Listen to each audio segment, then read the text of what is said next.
ಬೆನ್ನಲ್ಲೇ ಬಿಕೋ ಅಂತ ಇದೆ ಕಾಶ್ಮೀರ. ಉಗ್ರ ದಾಳಿ ಬೆನ್ನಲ್ಲೇ ಕಾಶ್ಮೀರದ ಕಡೆ ಮುಖ ಮಾಡ್ತಾ ಇಲ್ಲ ಯಾರು ಕೂಡ. ಪ್ರವಾಸಿಗರನ್ನೇ ಟಾರ್ಗೆಟ್ ಮಾಡಿದ್ದಕ್ಕೆ ಭಯ ಬಿದ್ದಿದ್ದಾರೆ ಜನ. ಉಗ್ರರ ಅಟ್ಟಹಾಸ ಬೆನ್ನಲ್ಲೇ ಪ್ರಯಾಣಿಕರ ಸಂಖ್ಯೆಯಲ್ಲೂ ಕೂಡ ಇಳಿಕೆಯಾಗಿದೆ.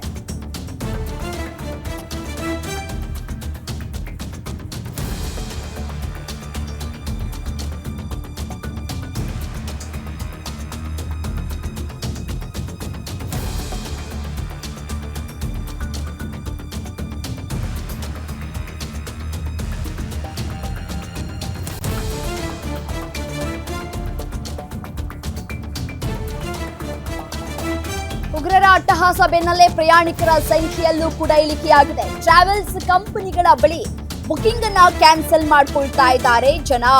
ಬೆಂಗಳೂರಿನಿಂದ ಶ್ರೀನಗರಕ್ಕೆ ಹೋಗುವ ವಿಮಾನ ದರದಲ್ಲಿ ಕುಸಿತ ಆಗಿದೆ.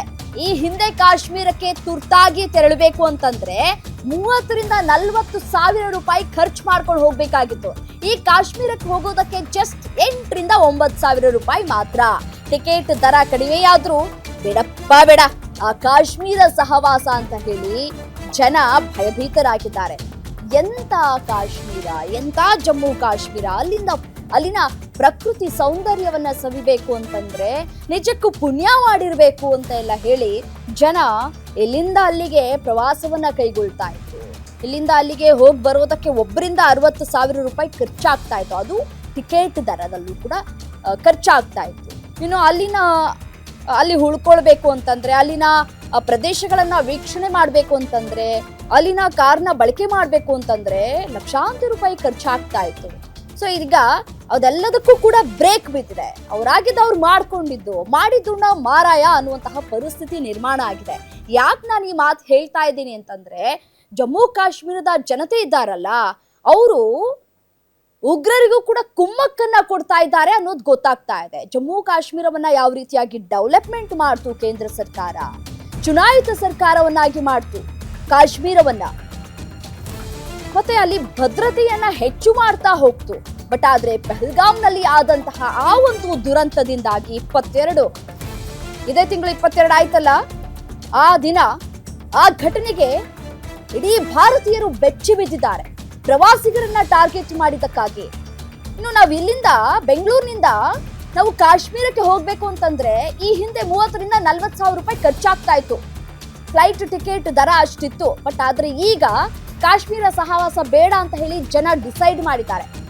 ಈಗ 8,000 ರಿಂದ 9,000 ಟಿಕೆಟ್ ದರ ಕಡಿಮೆಯಾಗಿದೆ. ಆದ್ರೂ ಕಾಶ್ಮೀರ ಸಹವಾಸ ಬೇಡ ಅಂತಿದ್ದಾರೆ ನಮ್ಮ ಜನ. ನಮಸ್ಕಾರ, ನನ್ನ ಹೆಸರು ಪ್ರಶಾಂತ್ ಅಂತ. ಕೀರ್ತನಾ ವೆಕೇಶನ್ಸ್ ರೇಖಾ ಮೇಡಮ್ ಇವರ ಹತ್ರ ನಾವು ಏಪ್ರಿಲ್ 30ನೇ ತಾರೀಕಿಗೆ ಕಾಶ್ಮೀರ್ ಬುಕ್ ಮಾಡಿದ್ವಿ. ಬಟ್ ಈ ತರ ಒಂದು ಘಟನೆ ಆಯ್ತು ಅನ್ನೋದು ಕ್ಯಾನ್ಸಲ್ ಮಾಡೋಕ್ಕೆ ನಮಗೂ ತುಂಬಾ ಆಸೆ ಇತ್ತು. ರೀಲ್ಸು ಸೋಷಿಯಲ್ ಮೀಡಿಯಾನಲ್ಲೆಲ್ಲ ನೋಡಿ ತುಂಬಾ ಆಸೆ ಪಟ್ಟಿದ್ವಿ. ಬಟ್ ಈ ತರ ಒಂದು ಘಟನೆ ನಡೆದಿರೋದ್ರಿಂದ ಭಯ ಆಗಿ ನನಗೂ ಒಂಥರ ಭಯ ಆಯ್ತು. ಈಗಲೂ ಆಗ್ತಾ ಇದೆ, ಸೇಫ್ ಇಲ್ಲ ಅಂತ. ಬಟ್ ಅಲ್ಲಿರೋರೆಲ್ಲ ಹೇಳ್ತಾ ಇದಾರೆ ಬನ್ನಿ ಅಂತ. ಬಟ್ ಕ್ಯಾನ್ಸಲ್ ಮಾಡ್ಕೊಂಡ್ವಿ. ನಮಸ್ಕಾರ, ನನ್ನ ಹೆಸರು ಪ್ರಶಾಂತ್ ಅಂತ. ನೋಡಿ, ಪ್ರಯಾಣಿಕರು ಮಾತನಾಡ್ತಾ ಇದ್ರು.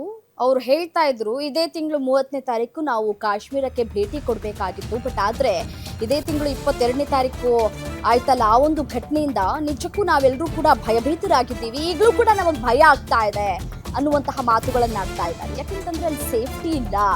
ಯಾರು ಬೇಕಾದ್ರೂ ಯಾವಾಗ ಬೇಕಾದ್ರೂ ತಮ್ಮ ಪ್ರಾಣವನ್ನ ಕಳ್ಕೊಳ್ಬಹುದು. ಎಕ್ಸಾಂಪಲ್ ನಮ್ಮ ಕಣ್ಮುಂದೆನೇ ಇದೆ. ಇನ್ನು ಹೇಗೆ ನಾವು ಕಾಶ್ಮೀರಕ್ಕೆ ಹೋಗಬಹುದು, ಹೇಗೆ ನಾವು ನಂಬೋದು ಅಂತ ಹೇಳಿ ಮಾತನಾಡ್ತಾ ಇದ್ದಾರೆ.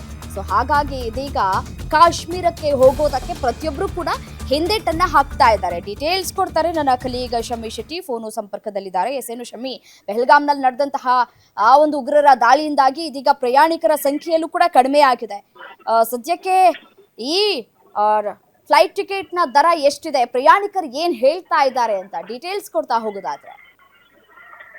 ಎಸ್ ರಮ್ಯ, ನೀವ್ ಹೇಳ್ದ ಹಾಗೇನೆ ಇತ್ತೀಚಿನ ದಿನಗಳಲ್ಲಿ ಕಾಶ್ಮೀರ ದಾಳಿ ಏನ್ ಆಯ್ತು ಪಹಲ್ಗಾಮ್ ಅಲ್ಲಿ, ಆ ದಾಳಿಯ ನಂತರದ ದಿನಗಳಲ್ಲಿ ಕಾಶ್ಮೀರಕ್ಕೆ ಹೋಗ್ಬೇಕಂತ ಅಂದುಕೊಂಡಿರುವ ಪ್ರತಿಯೊಬ್ರು ಕೂಡ ಟೂರಿಸಂ ನಲ್ಲಿ ಬುಕ್ ಮಾಡಿರೋರು ಕೂಡ ಕ್ಯಾನ್ಸಲ್ ಮಾಡ್ಕೊಂಡಿರುವಂತದ್ದು. ಇನ್ನು ಟೂರಿಸಂ ನಲ್ಲಿ ಬುಕ್ ಮಾಡ್ಕೊಂಡ್ರೆ ತನ್ನ ಆ ಅಮೌಂಟ್ ಏನಿದೆ ಆ ಕ್ಯಾನ್ಸಲೇಷನ್ ಅಮೌಂಟ್ ಕೂಡ ರಿಟರ್ನ್ ಬರೋದಿಲ್ಲ ಅನ್ನುವಂತಹ ಮಾಹಿತಿ ಇದ್ರೂ ಕೂಡ ಜನ ಜೀವಕ್ಕೆ ಅಲ್ಲಿನ ಸೆಕ್ಯೂರಿಟೀಸ್ ಬಗ್ಗೆ ಸಾಕಷ್ಟು ವ್ಯತ್ಯಾಸ ಇರ್ಬೋದು ಅನ್ನುವಂತಹ ಕಾರಣ ಭಯಕ್ಕೆ ಜನ ಕ್ಯಾನ್ಸಲ್ ಮಾಡ್ಕೊಂಡಿರುವಂತದ್ದು. ಇದರ ಬೆನ್ನಲ್ಲೇ ಇನ್ನು ಟಿಕೆಟ್ ದರ ಕೂಡ, ಅಂದ್ರೆ ಫ್ಲೈಟ್ ಟಿಕೆಟ್ ದರ ಕೂಡ ಕಂಪ್ಲೀಟ್ ಆಗಿ ಕಮ್ಮಿ ಆಗಿರೋದು. ಈ ಹಿಂದೆ ಕಾಶ್ಮೀರಕ್ಕೆ ಹೋಗ್ಬೇಕಂತಂದ್ರೆ ಏಪ್ರಿಲ್ 20ರ ಒಳಗೆ ಸುಮಾರು 30,000-40,000 ದರ ಇತ್ತು ಒಬ್ಬ ಪರ್ ಹೆಡ್. ಬಟ್ ಈಗ ಪ್ರೆಸೆಂಟ್ 8,000ದಿಂದ 9,000 ಒಳಗೇನೆ ಕಾಶ್ಮೀರಕ್ಕೆ ಫ್ಲೈಟ್ ಜರ್ನಿ ಮಾಡ್ಲಿಕ್ಕೆ ಕೂಡ ಅವಕಾಶ ಇದೆ. ಆದ್ರೆ ಜನ ಹಿಂದೇಟ್ ಆಗ್ತಾ ಇದ್ದಾರೆ, ಯಾಕಂತಂದ್ರೆ ಹಣ ಮುಖ್ಯ ಅಲ್ಲ, ಜೀವ ಇದ್ರೆ ಸಾಕು ಅನ್ನುವಂತಹ ಒಂದು ರೀತಿಯಾದಂತಹ ನಿರ್ಧಾರಕ್ಕೆ ಜನ ಬಂದಿರುವಂತದ್ದು. ರಮ್ಯಾ, ರೈಟ್, ಥ್ಯಾಂಕ್ ಯು ತಮ್ಮೆಲ್ಲ ಮಾಹಿತಿಗಾಗಿ.